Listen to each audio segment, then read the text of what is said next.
You know what's funny about loyalty? Everyone swears they have it.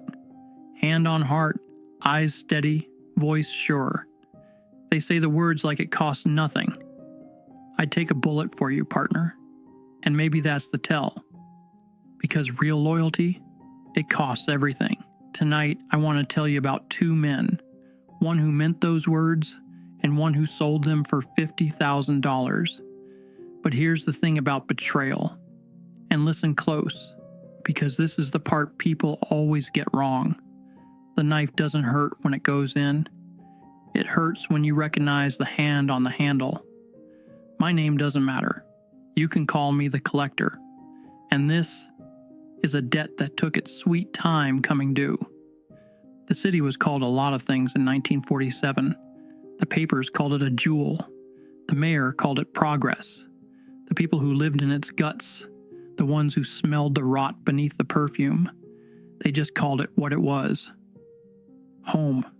Detective Jack Morrow had been on the force for 11 years. Quiet man. The kind of quiet that made people nervous, because you could never tell if he was thinking about the case or thinking about you. He had a face like a closed book. You might see the cover, but you'd never guess the ending. His partner, Eddie Vallon, was the opposite. Eddie walked into a room and the room rearranged itself around him. Bright smile, quick laugh. The kind of man who remembered your wife's name, your kid's birthday, and exactly how you took your coffee. People trusted Eddie on instinct, which, if you think about it, is a dangerous quality in a man.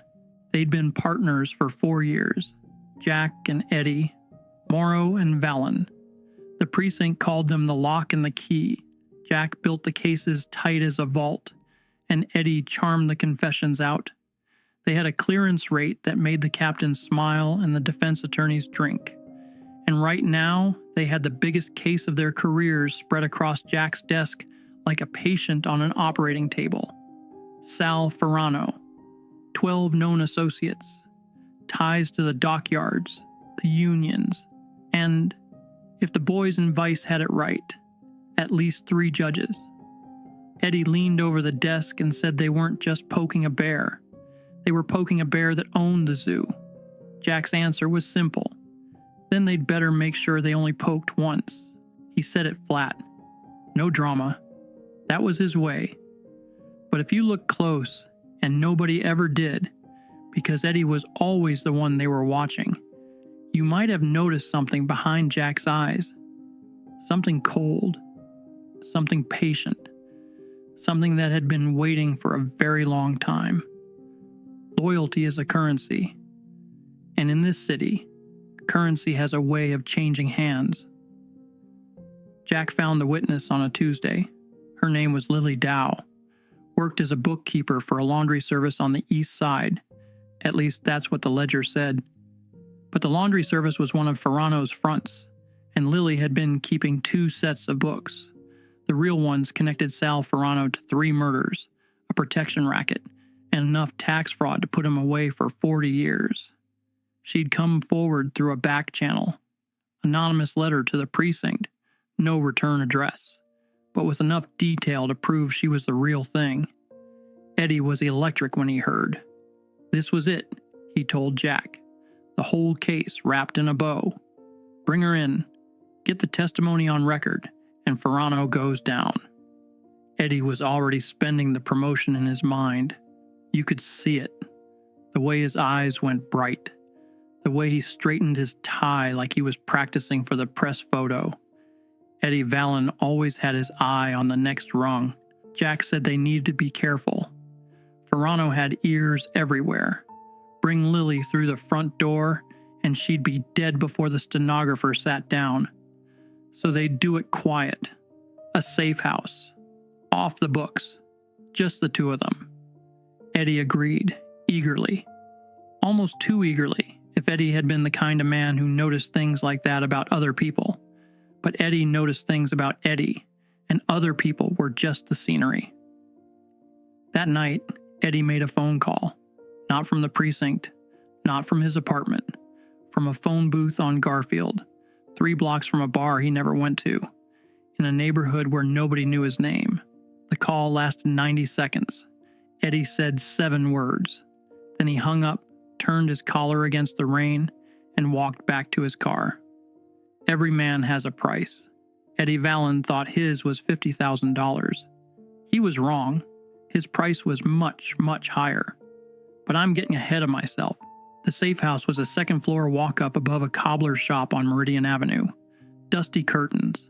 A radiator that clanked like it was sending Morse code to hell. Jack had used it before. It was off every official record, which meant it was exactly the kind of place that felt safe right up until it wasn't. Lily Dow was already there when they arrived. Small woman, sharp eyes behind wire-rimmed glasses, the kind of person you'd pass on the street without a second glance, which was exactly how she'd survived this long, keeping Sal Ferrano's real books. Jack made the introductions. Eddie turned on the charm. Firm handshake, warm smile, the whole routine.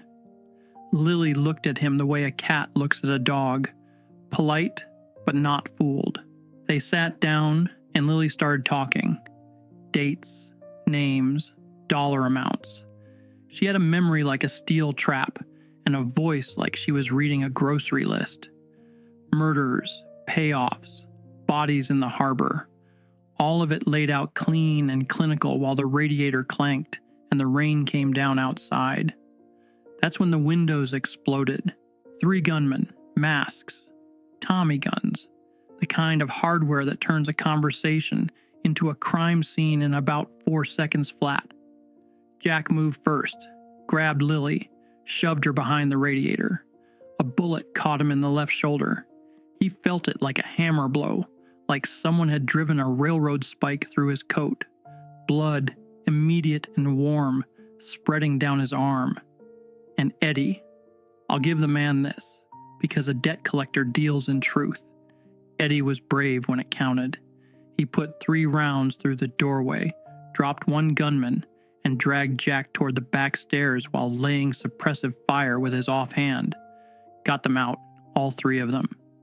Jack bleeding through his coat, Lily white as a ghost, and Eddie with powder burns on his hands and someone else's blood on his shirt. A hero. That's what it looked like. That's what it was supposed to look like. At the hospital, Jack gripped Eddie's hand and asked him for a favor. He couldn't protect Lily in this condition. He needed 48 hours to heal up. Could Eddie keep her safe? Just him. No one else. Eddie nodded, solemn, steady. Said Jack didn't even have to ask. And Jack said quietly that he was asking anyway. The perfect partner. The trap doesn't feel like a trap when you're the one holding the key to the cage.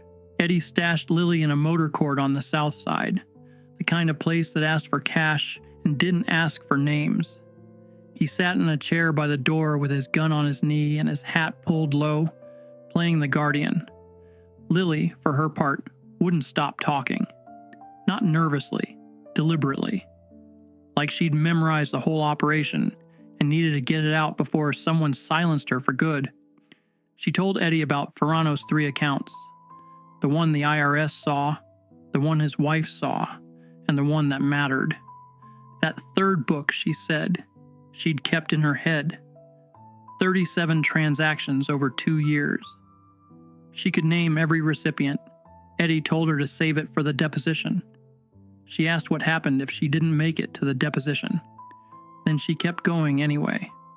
Names Eddie recognized: aldermen, shipping captains, a police lieutenant. Each one landed like a small, precise bomb. Eddie's smile got tighter with every name. Then Lily said something that made the room go cold. She told Eddie he reminded her of someone Ferrano used to talk about. An insurance policy, Ferrano called him. A cop who kept the rain off. She said she'd never seen a name. Just heard Ferrano say once that his policy was worth every penny.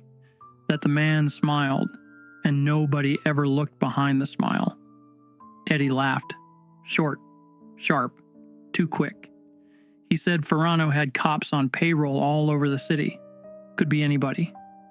Lily sipped her coffee and said yes, it certainly could be. But her eyes, those sharp wire rim eyes, stayed on Eddie Vallon for a beat too long. Across town, Jack Morrow sat in a booth at the back of a bar called Delilah's. His arm was in a sling. His face was the color of old paper, but his eyes were clear, focused. The eyes of a man who'd been running a calculation for months and was watching the answer take shape. The man across from him wore an expensive coat and a cheap expression. Jack told him the package would be delivered soon, that the man he was looking for would bring it himself. He just needed to make sure things were clean on his end. The man asked if Ferrano could trace it back. Jack said Ferrano wouldn't have to trace anything. He'd see exactly what Jack wanted him to see. The man finished his drink and left. Jack sat alone, staring at the ice in his glass, turning it like a man reading the future in the way light bends through water. Eddie Vallon made the call at 11:14 p.m. on a Thursday.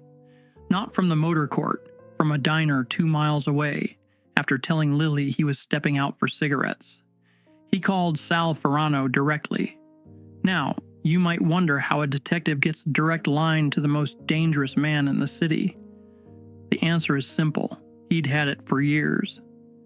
Eddie Vallon had been on Sal Ferrano's payroll since before Jack Morrow ever shook his hand. Eddie told Ferrano he had the bookkeeper. Room 9, Starlight Motor Court. She'd talked, but nothing was on paper yet. Move tonight and it all goes away. Ferrano asked the price. Eddie said $50,000 and passage out of the city. New name. Clean break. They never knew each other. Ferrano said one word. Done. Done. Like ordering a sandwich. Like agreeing to a golf game.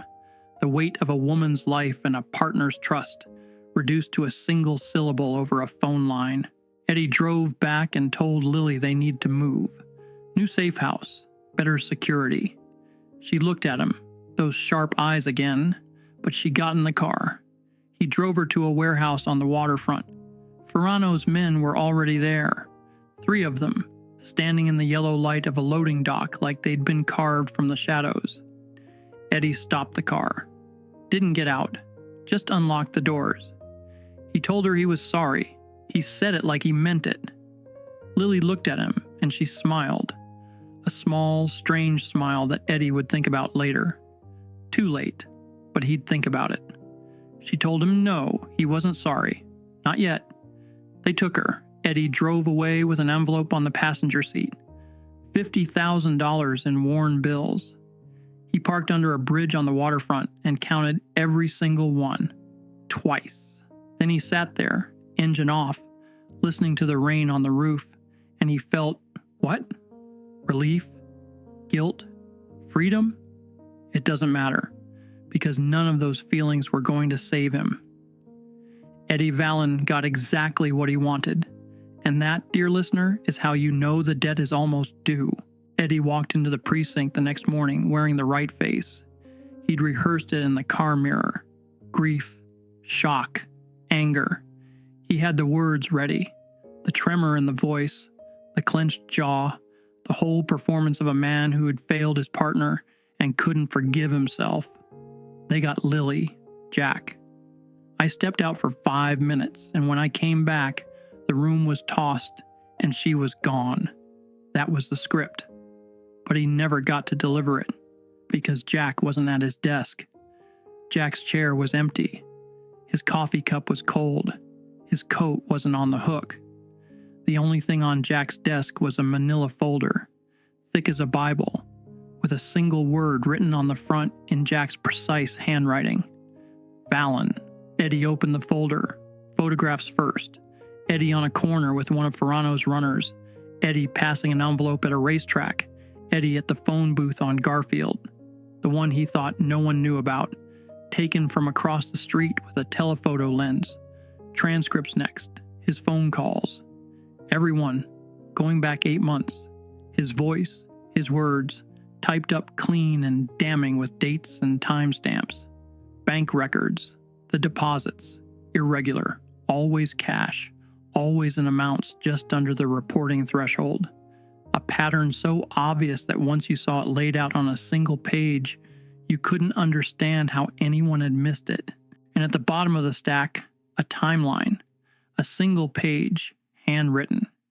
It started 6 months ago, with a date Eddie recognized immediately.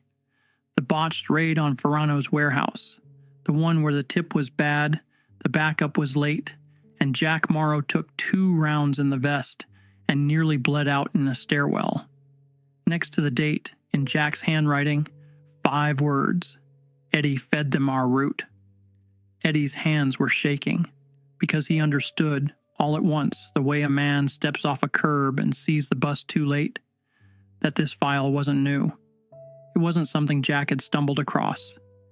It was something Jack had been building, carefully, methodically, piece by piece, for 6 months. And Lily Dow, the bookkeeper, the witness, the case breaker, she wasn't real. Not the way Eddie thought. Every name she'd dropped, every detail she'd shared over coffee in that motor court, was designed to do one thing: make Eddie nervous enough to call Ferrano on a tapped line. The safe house ambush, the bullet in Jack's shoulder, the 48 hours alone with Lily, the meeting at Delilah's bar, all of it. Every piece, every scene that played out like life just happening.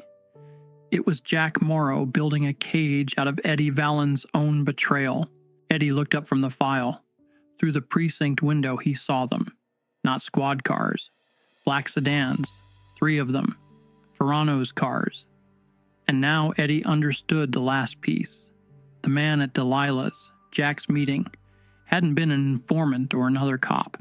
He'd been Ferrano's underboss, and Jack had given him a gift, fabricated evidence, built on just enough real detail to be airtight, proving that Eddie Vallen had been a police informant this entire time, that every piece of information Eddie had ever sold to Ferrano was compromised, that Eddie had been playing both sides from the start.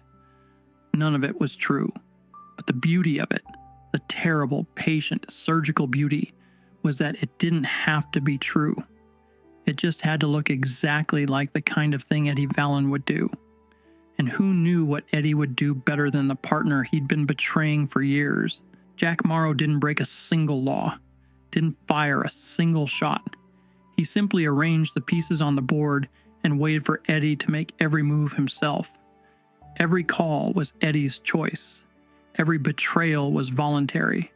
Jack just made sure the consequences would be equally voluntary, delivered by the very people Eddie chose over his partner. Eddie ran, out the back of the precinct, through the alley behind the diner where he used to eat lunch, past the newsstand where he bought his morning paper, through streets he'd walked 1,000 times as a badge-carrying man of the law, now running through them like the men he used to chase. He was calling Jack, over and over, dialing the number, pressing the phone to his ear, listening to it ring and ring and ring, but nobody answered, because Jack Morrow was done answering Eddie Vallen's calls. Ferrano's men were close. Eddie could hear the cars, doors slamming, voices calling out. They weren't being subtle about it. When Sal Ferrano decided you were a rat, the whole city was supposed to hear the trap snap shut. Eddie turned down Hewitt Street, cut through the alley behind the butchers, scrambled over a fence, tearing his coat, losing his hat, and dropped into a narrow passage between 2 brick buildings where the fire escapes crossed overhead like the bars of a cage. And then he stopped, because he recognized this place, this alley, these bricks, that fire escape. 4 years ago, Jack and Eddie, fresh partners, green and eager, had cornered a robbery suspect right here. Eddie had talked the man down. Smooth voice, easy smile. Jack had covered the exit, their first collar together. The captain bought them drinks after. Eddie had stood right here, right on these cobblestones, and told Jack Morrow he'd take a bullet for him. Ferrano's men appeared at both ends of the passage, 4 of them. Eddie could see their silhouettes against the streetlights, rain falling between them like a curtain.